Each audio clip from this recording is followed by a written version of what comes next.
Ibrahim Hamidou Dem, président du mouvement Ensemble.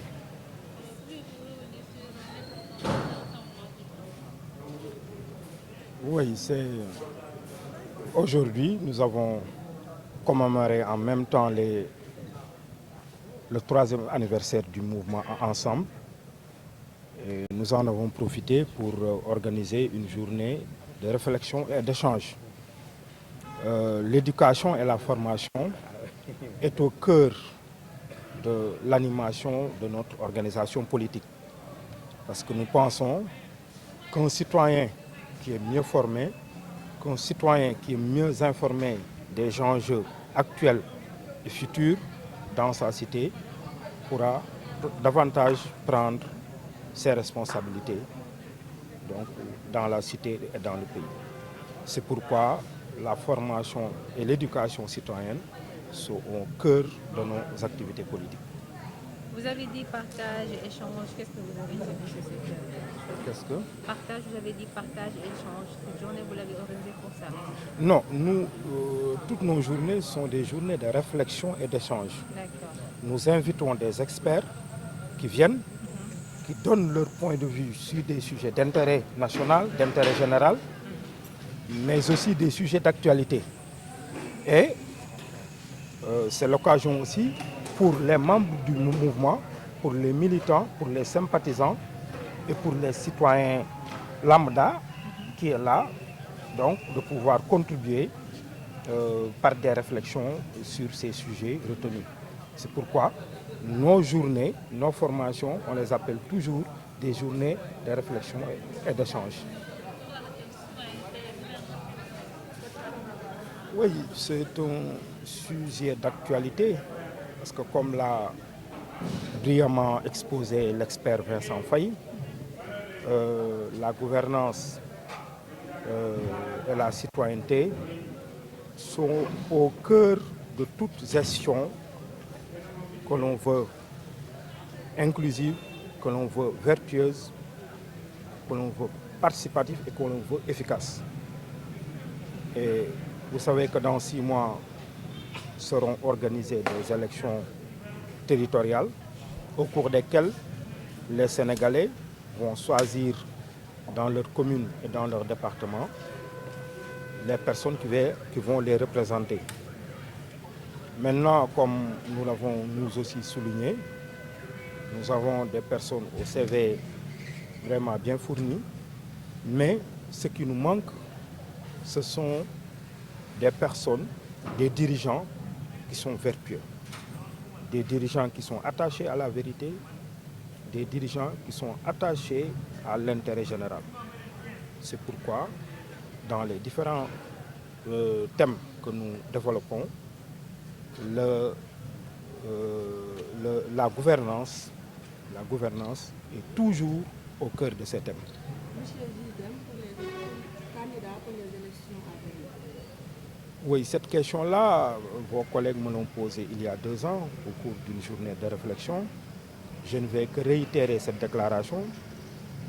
J'ai non seulement déclaré ma candidature il y a plus de 2 ans, et depuis lors, nous nous efforçons, nous allons vers les Thiessois, dans les 59 quartiers, pour échanger avec eux, pour les informer de notre candidature et pour pouvoir travailler avec eux sur ce qu'on va concevoir pour Thiès, ce qui sera le projet de mandature, un projet que nous voulons inclusif et participatif. Donc la candidature, nous ne faisons que la réitérer parce qu'on est à 6 mois de l'élection. Je pense que les candidatures ne se préparent pas maintenant. J'ai l'habitude de dire que nous sommes au dernier virage.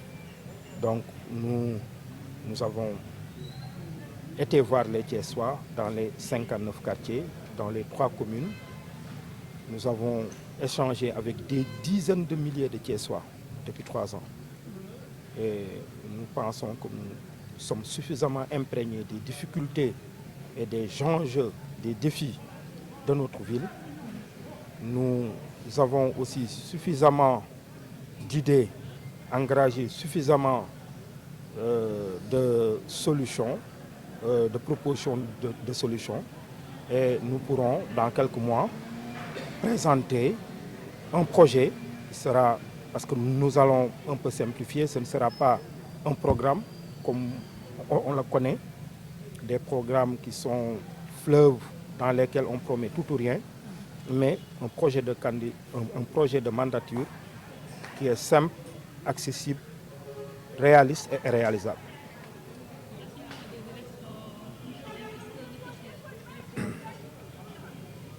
Oui, vous savez, la question du fichier se pose à chaque élection. Nous sommes très sereins. Nous nous disons qu'il y a sûrement des difficultés parce que l'inscription de beaucoup de citoyens a été refusée. On voit dans beaucoup de cartes d'identité que la personne qui est titulaire de cette carte d'identité ne peut pas voter. Ça, c'est inacceptable. Il faudrait, au cours des révisions des listes électorales, que tous les citoyens qui désirent s'inscrire sur les listes, que ces gens-là, que ces personnes-là soient inscrites et qu'elles puissent voter, parce que c'est aux citoyens de choisir ses dirigeants, c'est à eux de choisir leurs élus. Et je pense que si nous arrivons, si tous les citoyens qui doivent être inscrits dans les listes électorales le sont, les élus vont davantage refléter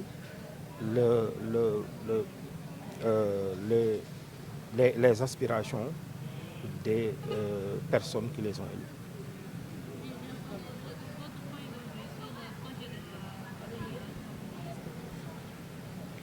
Oui, sujet d'actualité, je pense qu'on ne pourra pas suffisamment nous épancher là-dessus.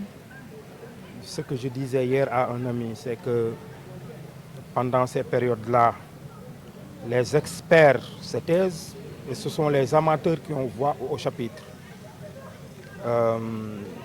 Les remarques que je peux faire sur ce projet de loi, c'est d'abord que le gouvernement, le pouvoir, le régime actuel devait faire preuve de pédagogie, de beaucoup de pédagogie.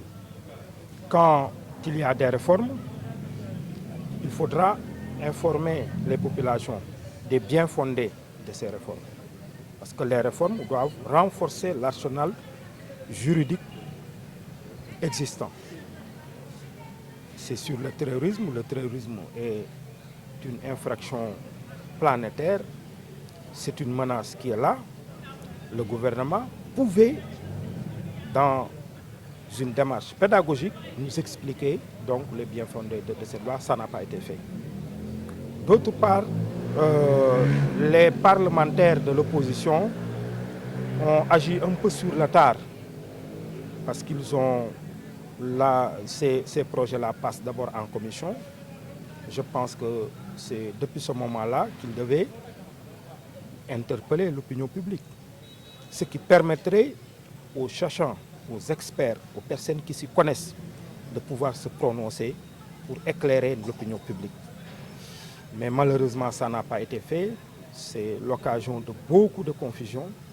Et j'espère que même si la loi a été déjà votée, avant son adoption, les experts, les véritables experts, les universitaires, les personnes qui s'y connaissent vont se prononcer et que ce soit des gens aussi neutres, des personnes impartiales qui se prononcent pour que l'opinion soit davantage renseignée sur le bien fondé ou le mal fondé de cette loi.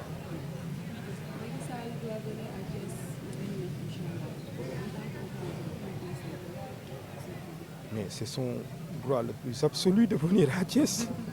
C'est le droit aussi le plus absolu de tout citoyen. Ce n'est pas n'importe quel citoyen, c'est le président de la République.